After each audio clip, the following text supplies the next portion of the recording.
Hey, good morning everybody. My name is Travis Holzen with Food Forest Abundance, Minnesota, and I just wanted to make a follow-up video of my patio garden here in my townhouse.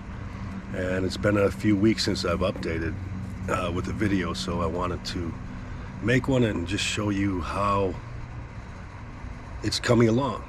And I will turn you around. I'm going to take you on a tour of my little garden with a lot in it. Here we go. I'm going to take you to my herb garden first. All right, here we got my herb garden, and we got some peppermint on top, we got some basil, I got some tarragon and some oregano and some purple basil and some sage, and there's also some oregano in there. There's some more sage and some dill coming up in there, and some cilantro, and then we got some thyme over there, and come over here, we got some kale and some green lettuce, and we got some fancy lettuce, fancy greens here, got some onions coming in, and we got the lemon balm.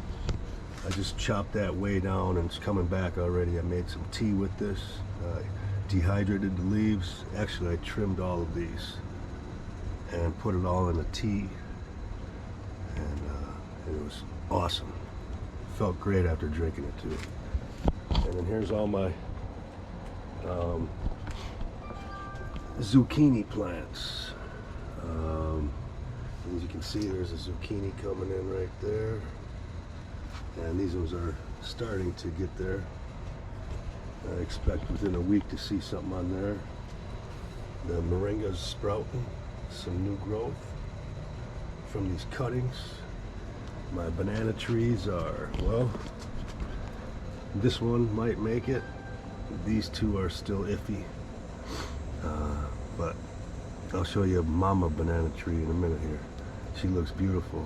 And then up here we got some eggplant right here.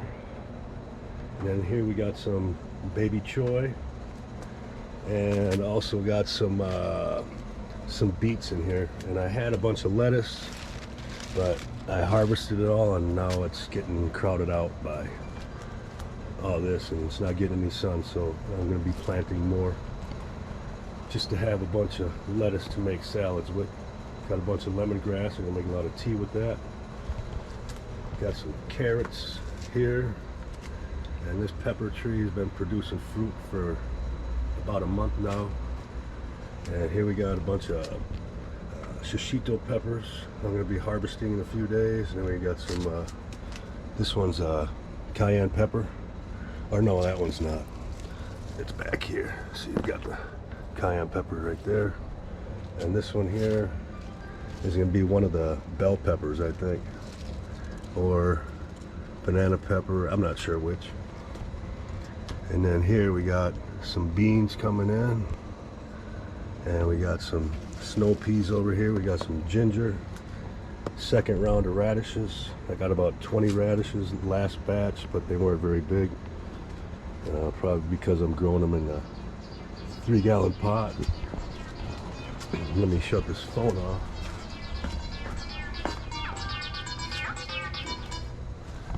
Sorry about that. But ginger is kind of funny. It grows and it dies, and it grows and it dies.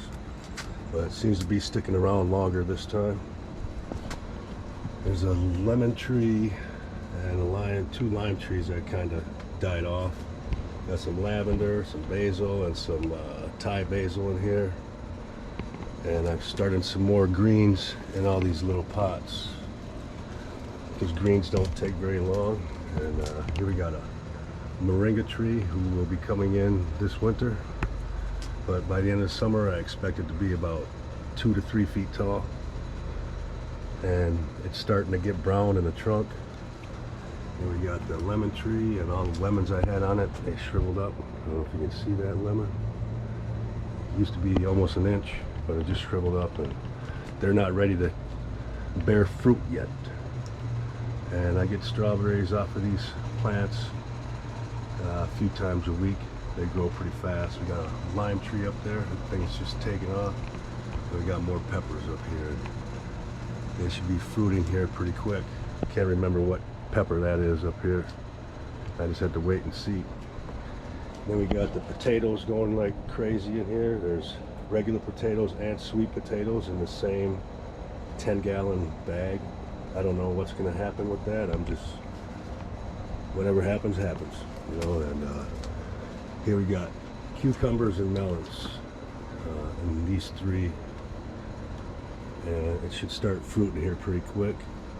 Got some spinach here, and it's going to seed.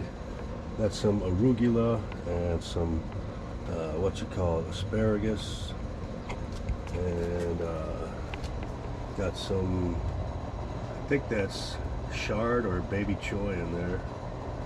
And then here's my cherry tomatoes, which I get a bunch of.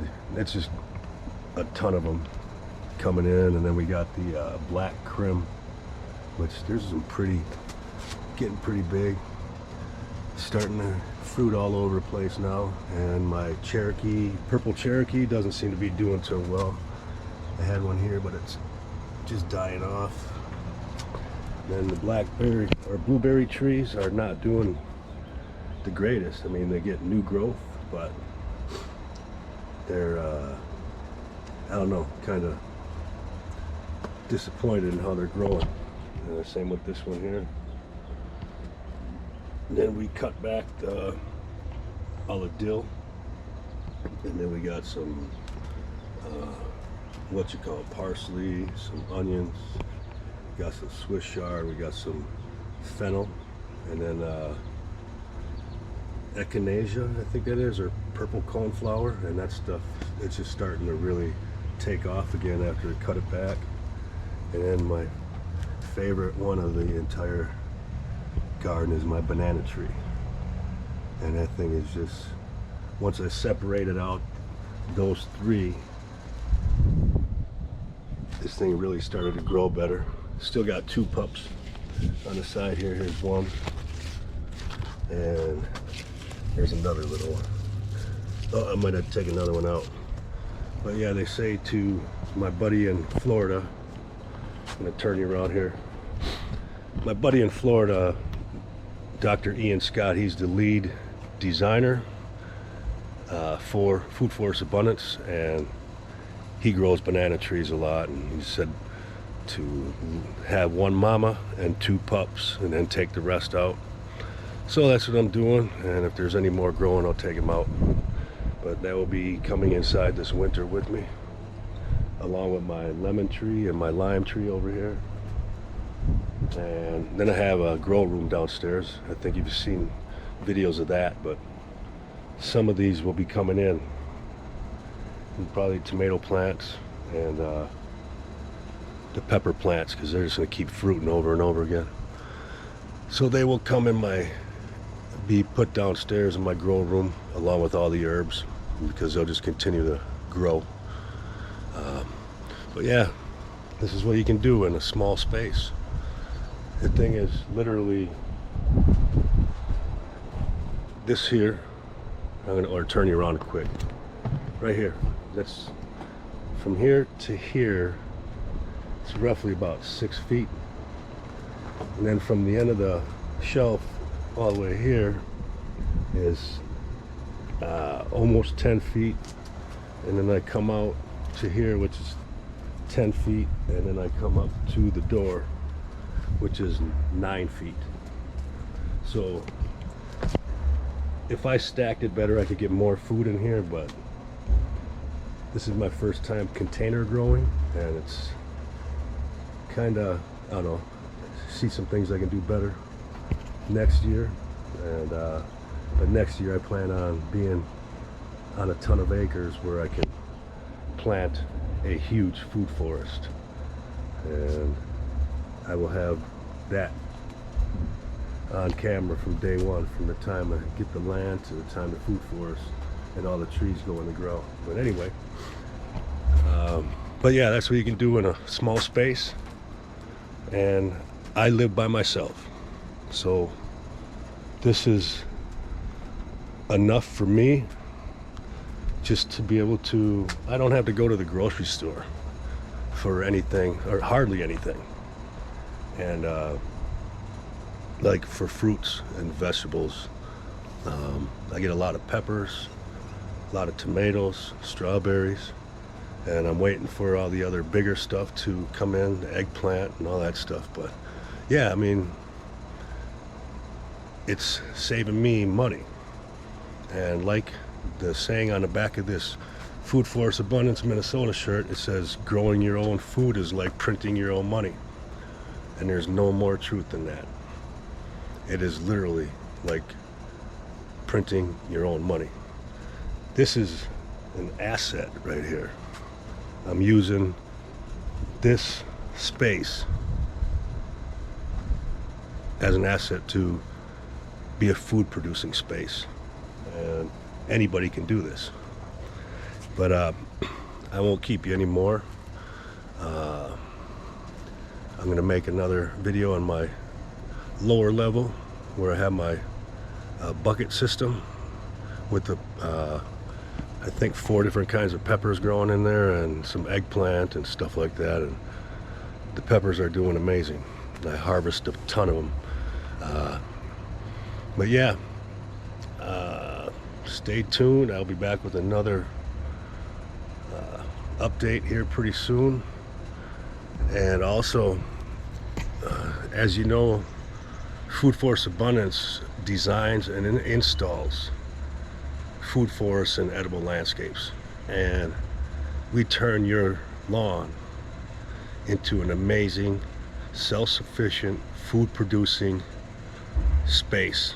Use your land as an asset instead of a poison-producing lawn that does not produce a yield at all. All it does is be green, and you poison it to death so you can have the greenest yard in the neighborhood.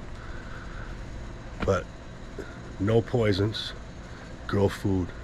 That's it. Grow food in your backyard, and it's one of the most mentally refreshing things too. You come out and sit in your garden, and so it's peaceful, and you can get a mental reset just by sitting out here for 5 or 10 minutes in the morning, drinking a coffee, or reading some morning emails and stuff.